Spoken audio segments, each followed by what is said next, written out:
Every great city carries a wound it never quite forgets.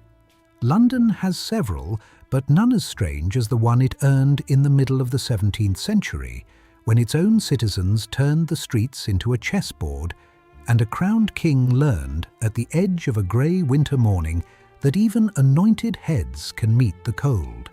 For the next 10 minutes, stay close. This is the story of how a capital chose a side. Using AI trained on period engravings, oil paintings, and surviving court records, we rebuild these lost London mornings frame by frame so you can feel them, not just read about them. It is January, 1642. The Thames is sluggish and grey, half hidden under a pale winter fog.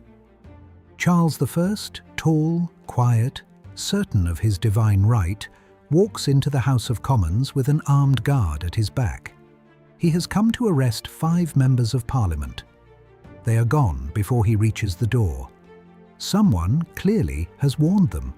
He stands in the empty chamber and says, in that soft stammer of his, that the birds have flown. That single sentence ends something older than he realizes. No English monarch will ever again step uninvited into that room. Within days, London makes its choice. The apprentices riot outside Whitehall. The trained bands, the city's citizen soldiers, drill openly in Finsbury Fields, pikes glinting in the thin January light. Charles leaves his own capital in the rain, heading north to raise an army against his own parliament. London, the richest city in the kingdom, the city that feeds and funds everything, belongs to his enemies now. And London knows it. What follows is a strange, jagged kind of war. Not clean lines on a map, brother writing to brother from opposite camps, streets that change mood between breakfast and dusk. In the taverns around Cheapside, old neighbours measure each other's silences.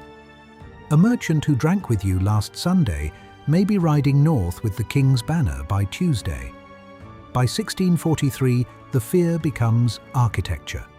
The city begins building the lines of communication, a ring of earthworks 11 miles long, wrapping London, Westminster and Southwark in a single clay embrace. 24 forts, bastions thrown up in Hyde Park, Shoreditch, Whitechapel, Vauxhall. Women haul baskets of earth alongside men. Fishwives and lawyers dig the same ditch. Children carry water to the diggers in leather jacks. A Venetian ambassador visiting that year writes that he has never seen a city so completely convinced it is about to be attacked. It never quite is. And I think about that sometimes. 100,000 people building walls for a siege that never fully arrives. The walls shape them anyway. You can still trace their ghost along parts of the modern tube map, though most Londoners walk over them every day without knowing. Inside those earthworks, London becomes a different animal. The theatres are shuttered by order. Christmas is quietly disapproved of.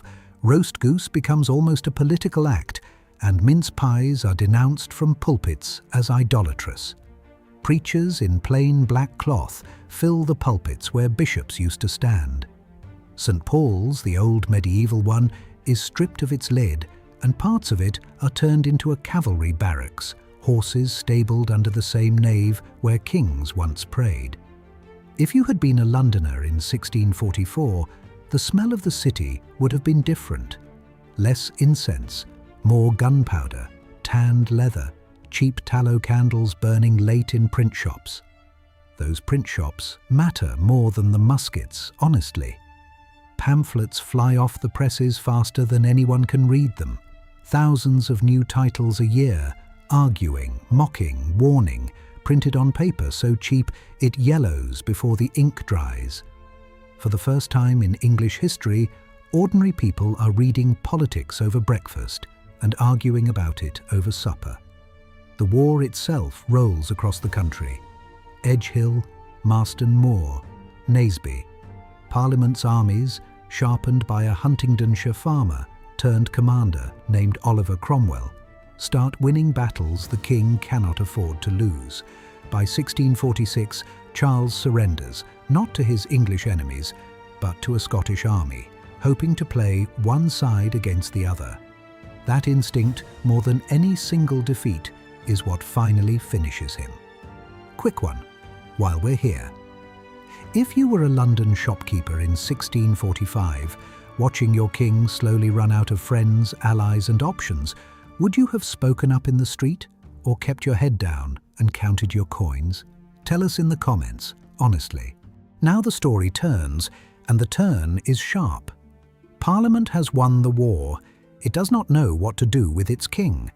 Charles, held in a series of country houses, keeps writing secret letters in a cipher his guards cannot break. He schemes with the Scots. He hints to the Irish. He cannot stop being a king, even when the world around him is inventing a language to do without one. By the winter of 1648, the army has had enough. Colonel Thomas Pride marches to the doors of Parliament itself, list in hand, and turns away every member who still wants to negotiate. Pride's Purge, they call it. What remains, the Rump Parliament, is small, cold, and decided. They draw up a charge that no English court has ever written before. The king, they say, has made war upon his own people. The trial opens in Westminster Hall on January 20th, 1649. If you had been allowed through those great oak doors, you would have heard it before you saw it. Boots on stone, rain tapping at the high windows, 135 commissioners shuffling papers in a room built for coronations, a judge named John Bradshaw so worried about private revenge that he has lined his hat with iron plates, takes his seat. Charles refuses to plead. He refuses to recognize the court at all. He asks quietly by what authority they sit. They cannot quite answer. They proceed anyway. On the 27th, they deliver their sentence. The king, until now frozen in his refusal, finally asks to speak. He is told it is too late. The morning of January 30th is one of the coldest in living memory. The Thames is frozen hard enough to walk on. Children, improbably, are skating upriver as the scaffold is finished. Charles asks for a second shirt, a plain white one pulled on over the first. He does not want the crowd to see him shiver and mistake it for fear. Small detail, often skipped, but it tells you everything about the man. A scaffold stands against the Banqueting House in Whitehall, the very building his father commissioned, the very ceiling Rubens painted to glorify the Stuart crown. He walks out through a first-floor window onto the platform, a small dog trotting at his heels until the last moment. A hush runs through the crowd like weather. He speaks briefly. I have a good cause, and I have a gracious God. I shall go from the world to a better. Grievances between us end here. He forgives those who brought him there. I extend my grace and forgiveness to all who stand before me this day. He calls himself a martyr of the people. I must declare that I am the martyr of the people. I am a Christian, and I die. The crowd, held back behind ranks of cavalry, is too far away to hear most of it. Then he kneels. When the stroke falls, a sound rises from the crowd that a young diarist standing nearby, Philip Henry, later describes as a groan, such as he never heard before and never desired to hear again. Not a cheer, not a celebration. Something stranger. The sound of a country realizing what it has just allowed. Soldiers dip their handkerchiefs in the scaffold afterwards, for keepsakes or for miracles, no one is quite sure which. For the next 11 years, England has no king. London learns to live under a Commonwealth, then under Cromwell as Lord Protector, and then, eventually, welcomes another Charles, back through the very same streets with flowers, wine, and a deliberate forgetting. History, being history, enjoys its ironies. But something had shifted in the stones of the city, and it never shifted back. A king had been tried by his own subjects. A capital had chosen sides against its crown and survived.